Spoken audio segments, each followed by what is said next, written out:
Your reaction, you love force multiplying. I do, and I do love his confidence, and I do love that that's his perspective, but I also think he's probably forgetting that he's not coming with his dad, and I think Deion probably had a pretty big part of changing Jackson State and changing Colorado, so unfortunately he's not coming with him.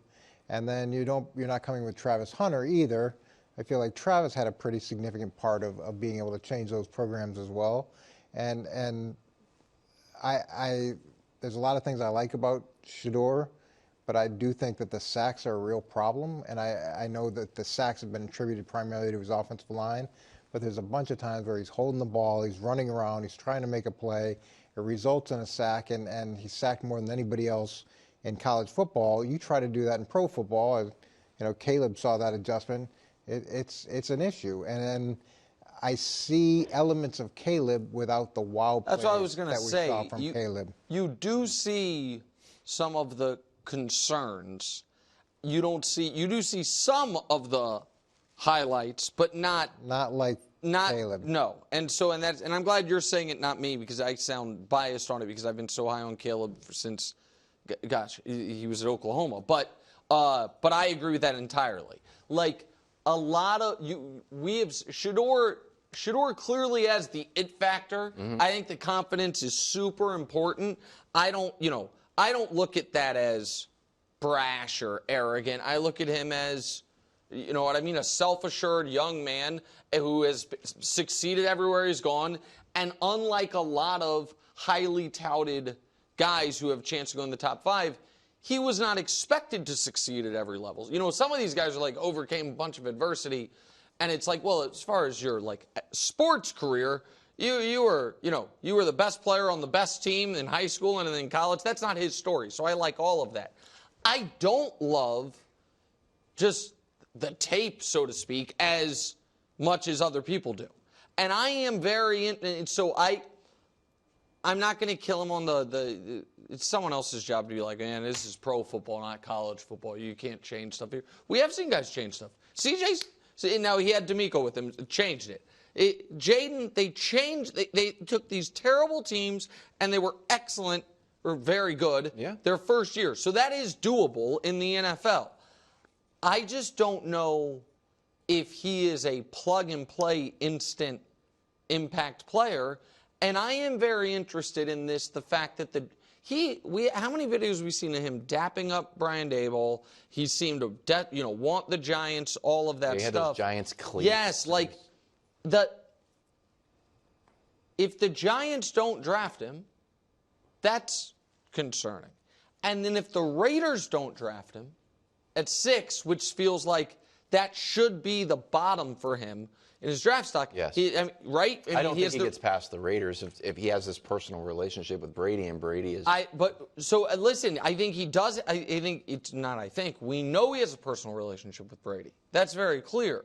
But I mean, I have a personal relationship with you. I wouldn't hire you to coach my flag football team. We should. I'll change the culture around right away. And so, I just you seem. The confidence in the personal relationship is only going to go so far. And, for Tom, he's an owner of a team now. He's at a different level of responsibility. Yeah, and as much as he may like him, he's got to fundamentally believe that maybe even if he's not ready right now, that he can eventually ascend into a franchise quarterback if you're taking him that high. Don't see the same level of accuracy that you saw with Jaden. There's a lot of throws that are off target where the receiver has to adjust. There's some chances that he took that you don't love. And there's some sort of 50-50 balls that he threw up, but he was throwing them up to Travis Hunter, who made some unbelievable catches. Yeah, but Malik Neighbors can make those catches, right? Yeah, but you don't want that to be the bread and butter, where you just got to throw it up to the best guy and he goes and makes a catch. And you're not. Yeah. You want to be able to place enough balls for the guys that aren't Malik Neighbors. Mm-hmm. There's to me a lot of concerns. And I want to make this very clear, because far too often during draft stuff, at least to me, it feels like guys who we don't really know a lot about their character, we say there's character concerns. I have none of those with this kid. Kevin Clark told a great story about him. Everyone that's been around him tells these great stories about him. I'm not worried about that. I think that he probably got out ahead of himself a bit with some of the tweets about former teammates a year ago. I think he's matured since then. Seems like great kid. My concerns with him are all football related, and there was something else in this interview that he was asked about people that have Cam Ward number ahead of him, and he was like, yeah, there's going to be haters, everywhere. And I was like, man, that's a tough one, because there's a little blurring of like fair opinion criticism versus hating that I think a lot of people have trouble, figuring out. But it also made me think of how much of not having Deion around to almost be a criticism sponge is going to impact him. So, like, when I think Deion did a great job as coach and father of, if there was ever any, like, air or room to go at one of his players, he turned it all on himself. And he, you know what I mean? And sometimes you do silly stuff, like tell that reporter, like, I'm not answering questions from your outlet. Like, do things that I think Deion's a really bright guy.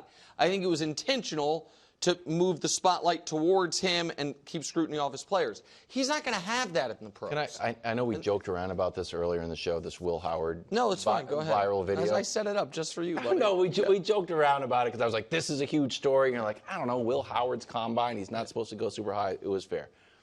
The story was Will Howard had a bad combine. Shedeur tweets out like, this guy just won a national championship. It's one. He had his back. Came to the defense of another quarterback in the combine that I didn't know he had a relationship with. Maybe he does a great relationship. I don't think he does. But to me, it just showed ultra leadership, coach, where he's like, you know what? I'm going to ride for all the quarterbacks at the combine. Oh, I thought it was a great, and I know these things are like little anecdotes, but I liked it. Yeah, it's positive that he's being supportive of other guys, and I do think his confidence is sincere, and I don't feel like it's arrogance. It doesn't come off as that at all, which to me is a very important distinction, especially for the leader of your franchise. But this process is all about finding flaws and finding out where a guy fits. You're also going to look at his positive traits as well, but where does the guy fit? And there's a bunch of criticism that goes into this draft process, so this isn't going to be the first or last time many of these guys are scrutinized. This is the rare, potential, top 3 quarterback pick where, for me at least, the questions are all measurables. Like his immeasurables, leadership, character, all those, you know what I mean? I think he gets super high marks across the board in that stuff. I have real questions about him as a high-level NFL quarterback. You know what I mean? As far as the on-the-field stuff.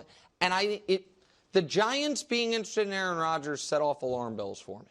Because nothing's easier than taking him, like you said, kind of resetting your own clock. You don't have to trade up, all of that. And if they're not wanting to, it makes me worry that, does the media have him rated higher than NFL teams? Well, the things change dramatically, too, from the combine to the draft. I mean, this list will be also, before we move on, over. Yeah. Josh owes me $100. For what? Why? Because I bet him, I gave him 10-1 odds, that you would find a way to bring up the Shedeur tweet into the show, even if we didn't have the graphic built. It's a great story. And you've brought it up twice, and I think it's coming up in Weird and And Wonderful. Josh bet $100 on it? Well, it was 100 to 1,000. But I laid 10 to 1. But I knew it was it's easy. It's a great story. Hall of Famer Julian Edelman did it with the Patriots. I don't know. Well, remember, it started with Troy Brown. Troy Brown, the Great Patriot as well. And Troy Brown was a 12-year veteran at wide Travis receiver. Hunter, the Patriots? Who we worked at slot cornerback because we need to build some versatility. I love this. I love the fact that he can play both ways.